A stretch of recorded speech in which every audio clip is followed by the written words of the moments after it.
अब सोचिए कि सरकार ने किया क्या। ये अटैक बड़ी बात नहीं है, ये तो एक चीज है जो कि एक बहुत बड़ा हमला हो गया। तो छल होता है ना युद्ध में, युद्ध में जिस छल की जरूरत होती है। हम लोग ये कह रहे थे कि ट्विटर हैंडल जो है हम ब्लॉक कर रहे हैं। इतनी कमजोर सरकार है, सिर्फ ट्विटर हैंडल ब्लॉक कर रही है। अब पता लगा ट्विटर हैंडल पहले इसलिए ब्लॉक कर दिया क्योंकि इससे डिसइंफॉर्मेशन होती है। उन्होंने टारगेट करा स्पेसिफिकली कौन कौन झूठी खबर देंगे, यानी कि डे 1 पे डिसाइड हो गया था पहलगाम के बाद कि हमें हमला करना है। अब बताओ कौन कौन सी 10 चीजें हैं। तो इंडियन लोगों ने कहा था कि हम करेंगे, उन्होंने कर दिया। वेरी वेल डन, बहुत अच्छा किया। दिवाली तो भाई जितने जितने भाई लोग देख रहे हो सबको हैप्पी दिवाली चाहिए। यार देखो आपने हमला किया ना, भाड़ में जाए आतंकी ठिकाने, भाड़ में जाए बाकी सब चीजें, हमला कर दिया ना। एक ब्लॉक लगा, 3 दिन में व्यूवरशिप डाउन हो गई भाई।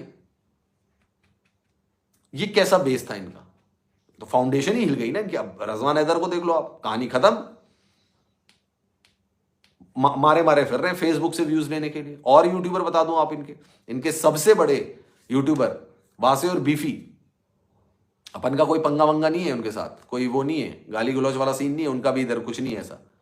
उनकी हालत देख लो। ये बैकअप प्लान भी तैयार रखकर चल रहे हैं और कहीं ना कहीं एक उम्मीद कर रहे हैं कि ये जो पूरा प्रोसेस है वो कुछ ज्यादा लंबा नहीं चलने वाला, कुछ महीनों ही चलने वाला है। और इसीलिए एक ना एक दिन वो वापस, बल्कि जल्दी ही वो वापस आपके दिलों पर राज करने लगेंगे जैसे पहले करते थे।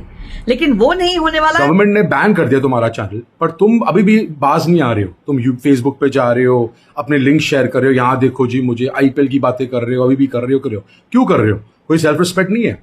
दिस जस्ट प्रूव्स यार इनके, ये सिर्फ इंडियन व्यूअर्स के भूखे हैं। जब ये बैन इनकी चैनल पर लगा है तो उसके बाद ये जिस तरह से तिलमिला रहे हैं, जिस तरह से बिलबिला रहे हैं, जिस तरह की बातें वो कर रहे हैं, उससे सिर्फ एक चीज जाहिर होती है कि दिल में इनके तो जहर ही है। पूरी दुनिया को यह विश्वास दिलाया कि 7 मई को सिविल डिफेंस ये बताएगा कि जब बम गिरेंगे आपको कैसे छुपना है। This is a match.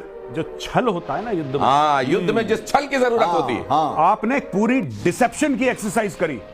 हम लोग ये कह रहे थे कि ट्विटर हैंडल जो है हम ब्लॉक कर रहे हैं। इतनी कमजोर सरकार है, सिर्फ ट्विटर हैंडल ब्लॉक कर रही है। अब पता लगा ट्विटर हैंडल पहले इसलिए ब्लॉक कर दिया क्योंकि इससे डिसइंफॉर्मेशन होती है। उन्होंने टारगेट करा स्पेसिफिकली कौन कौन झूठी खबर देंगे, यानी कि डे 1 पे डिसाइड हो गया था पहलगाम के बाद कि हमें हमला करना है। अब बताओ कौन कौन सी 10 चीजें हैं।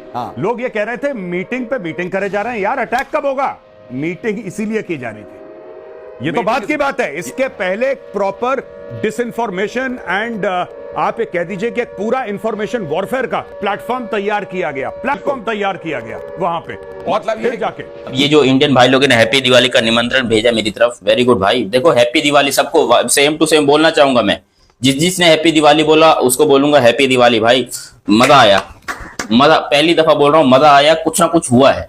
देखो पता चल रहा है कि यार इंडिया और पाकिस्तान है। अगर हम शांति से रहना शुरू हो जाएं, अगर हम अमन से रहना शुरू हो जाएं, एक दूसरे को झप्पियां दें, एक दूसरे को पप्पियां दें, एक दूसरे की हम सराहना करनी शुरू हो जाएं, तो कैसे पता चलेगा कि भाई ये इंडिया पाकिस्तान है ना, हमें आपस में लड़ना ही है। यार देखो आपने हमला किया ना, भाड़ में जाए आतंकी ठिकाने, भाड़ में जाए बाकी सब चीजें, हमला कर दिया ना, खुशी मिल गई ना। कहीं ना कहीं एक उम्मीद कर रहे हैं कि ये जो पूरा प्रोसेस है वो कुछ ज्यादा लंबा नहीं चलने वाला, कुछ महीनों ही चलने वाला है। और इसीलिए एक ना एक दिन वो वापस, बल्कि जल्दी ही वो वापस आपके दिलों पर राज करने लगेंगे जैसे पहले करते थे। लेकिन वो नहीं होने वाला है। जब ये बैन इनकी चैनल पर लगा है तो उसके बाद ये जिस तरह से तिलमिला रहे हैं, जिस तरह से बिलबिला रहे हैं, जिस तरह की बातें वो कर रहे हैं, उससे सिर्फ एक चीज जाहिर होती है कि दिल में इनके तो जहर ही है। जो आपके व्यूज पर अपना हक समझकर एक तरह का धंधा चला रहे थे, और इस धंधे पर अब जब गाज गिरी है तो जिस तरह का इनका रिएक्शन है उससे साफ पता चल रहा है कि दिल में इनके हमेशा से चोर ही था। ऐसा लग रहा है जैसे किसी डिक्टेटरशिप ने इनकी आवाज को कुचल दिया हो। तो ये अपने आप को किसी फ्रीडम फाइटर से कम नहीं समझ रहे। आप मेरी आवाज तो रोक सकते हैं, मेरे चैनल को बैन तो कर सकते हैं, लेकिन मेरे क्रिकेट के पैशन, मेरे कंटेंट क्रिएशन के पैशन को आप रोक नहीं सकते। ऐसी ऐसी बातें कही हैं इन्होंने। अरे अगर इतना ही प्यार है क्रिकेट से, कंटेंट क्रिएशन से, तो बनाओ ना, किसने मना किया है? आप पर जो गाज गिरी है वो सिर्फ इंडिया पर गिरी है, सिर्फ इंडिया के व्यूअर्स आपको नहीं देख सकते। तो क्या जरूरत है इस तरह की एक्टिंग करने की जैसे पूरी दुनिया में आपको बैन कर दिया गया है? लगता यही है कि बस 6 महीने और की बात है और उसके बाद सब सही हो जाएगा। जब ये प्रॉब्लम खत्म हो जाएगी, जब सरकार का गुस्सा ठंडा हो जाएगा, एटसेट्रा एटसेट्रा। लेकिन मैं आपको बता चुकी हूं ऐसा होने वाला नहीं है। तो फिर अपील कर रहे हैं वीपीएन लगाने की अपने फ्रेंड्स को, अपने फॉलोअर्स को, कि आप वीपीएन के थ्रू मुझे देख लीजिए। जितने भी लोगों ने आपसे ये कहा है कि वीपीएन के थ्रू देख लीजिए, मैं आपको बताना चाहूंगी कि वीपीएन दोनों ही तरफ से नुकसानदेह है, ना सिर्फ आपके लिए बल्कि इनके लिए भी। क्योंकि वीपीएन जब लगता है तो उसके बाद या तो आप कंट्री सेलेक्ट करते हैं या वीपीएन जो है वो रैंडमली कोई कंट्री सेलेक्ट करता है, which will be outside of your own country of course. So जिस तरह का व्यू से पैसा आता है इनके पास आज इंडिया से, वीपीएन के थ्रू वो व्यू काउंट नहीं होगा, वीपीएन के थ्रू वो पैसा इनके पास नहीं आएगा। ये सिर्फ अपनी आवाज आप तक पहुंचाना चाह रहे हैं ताकि मेंटेन रहे उस टाइम तक जब तक ये वापस बैन खुल नहीं जाता और इनका चैनल वापस नॉर्मल सी पे आ नहीं जाता। और दूसरा, ऑफ कोर्स, अगर आप वीपीएन लगाते हैं तो आपके फोन को, आपके जिस भी डिवाइस पे आप वीपीएन लगाएंगे उस पर बहुत नुकसान होने वाला है। हेलो, नमस्कार एंड जय हिंद दोस्तों, स्वागत है आपका मिस्टर भारत में। जैसे पाकिस्तानी पहले आटा और रोटी के लिए रोते थे, वैसे अब व्यूज के लिए रो रहे। भीख मांगने के लिस्ट में आटा और रोटी के बाद अब व्यूज भी ऐड हो चुके हैं। जैसे कि आपको पता है, पहलगाम हमले के बाद भारत सरकार ने पाकिस्तानी यूट्यूब चैनल को भारत में बैन कर दिया था। बैन होने के बाद पाकिस्तानी खुद को ऐसा दिखा रहे हैं जैसे बैन होने से इन्हें कोई फर्क नहीं पड़ रहा। लेकिन सच तो ये है कि पाकिस्तानी यूट्यूबर्स को अब अपना फ्यूचर खतरे में नजर आ रहा है। इंडिया पाकिस्तान पर हमले की, लेकिन पाकिस्तानी यूट्यूबर्स को अपने व्यूज की चिंता खाई जा रही है। जो पीएसएल पाकिस्तान में हो रहा है उसमें पाकिस्तानी आवाम इस डर से स्टेडियम जाने से बच रही है कि इंडिया कभी भी हमला कर सकता है। वैसे पाकिस्तानी लोगों के पास पाकिस्तान में कुछ ढंग का करने लायक है भी नहीं।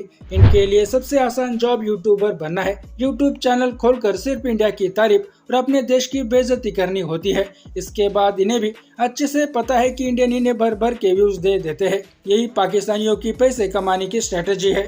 लेकिन इंडिया ने बीच में ही इनको बैन करके इनका फ्यूचर अंधेरे में ढकेल दिया है। बैन होने से पहले और बैन होने के बाद पाकि यूट्यूबर्स के व्यूज में जमीन आसमान का फर्क आ चुका है।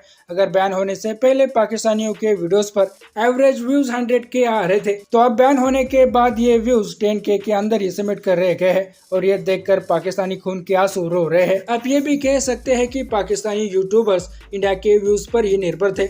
जब पता है इंडिया के बिना अपनी दाल नहीं गलने वाली, तो पाकिस्तान को ऐसी हरकतें भी नहीं करनी चाहिए जिसके बाद इन्हें रोना पड़ जाए। दोनों चीजें एक साथ नहीं चल सकती। एक तो पाकिस्तान को इंडिया के नाम का भी खाना है और इंडिया के खिलाफ साजिशें भी करनी है। अब शायद पाकिस्तानियों को पता चल जाएगा कि इनके रोटी और आटे का इंतजाम इंडिया ही कर रहा था, लेकिन इन्होंने इंडिया से पंगा लेकर सारे गुड़ को गोबर कर दिया। अब यही गोबर इन पर खाने की नौबत आ गई है, वो भी शोर का। बैन होने के बाद पाकिस्तानी शिकायतें करने से भी बाज नहीं आ रहे, जैसे कि ये इंडिया के ही सिटीजन है। इनके चैनल्स सिर्फ इंडिया में ही बैन हो चुके हैं, लेकिन इनकी शक्लें ऐसी हो चुकी है जैसे इनके चैनल्स को यूट्यूब से ही हटा दिया गया है। वैसे इंडिया से बैन होने के बाद इनके यूट्यूब चैनल का कोई वजूद भी नहीं बचा है। बाकी दोस्तों, आपकी राय इस पर क्या है, नीचे कमेंट बॉक्स में बताइए। और ऐसे ही वीडियोस के लिए मिस्टर भारत को अभी सब्सक्राइब करें। मैं मिलता हूं आपसे अगले वीडियो में, तब तक के लिए जय हिंद, जय भारत।